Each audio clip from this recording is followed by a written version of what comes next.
I wanted to show you guys some stretches that are great to incorporate after you're done walking. Help even up those muscles that might tighten up on you. The first one is a hamstring stretch. Your hamstrings start at your sit bones and run the length of your leg here and then insert just below your knee joint.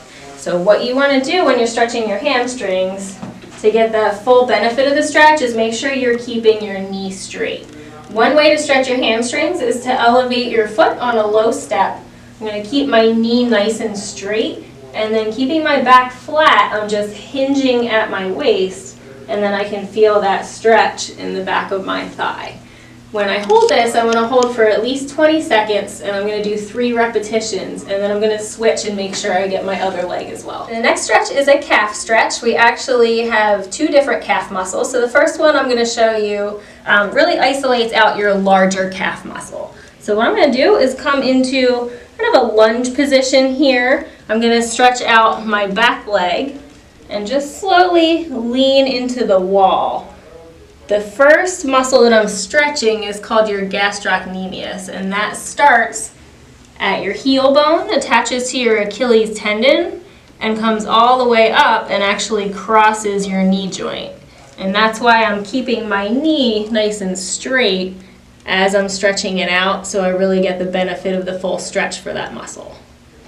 The second calf muscle, if we peel off that first layer, is a smaller muscle that does not cross your knee joint.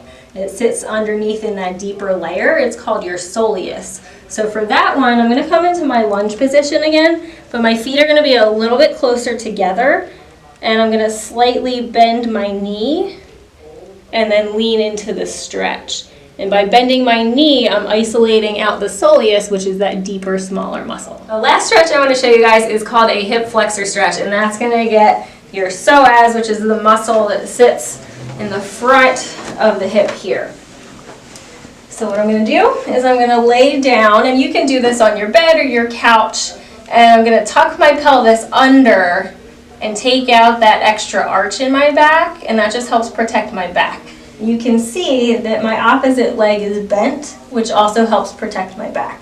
Some people will feel a stretch just letting their leg hang off the table. I'm a little bit more flexible, so I would use a strap to pull my foot back so that I can deepen that stretch a little bit more. If you are experiencing any pain or soreness, you are at risk for a greater injury down the line if you don't get it addressed when you first start feeling those symptoms. It can kind of snowball over time and lead to more serious injuries, more chronic injuries.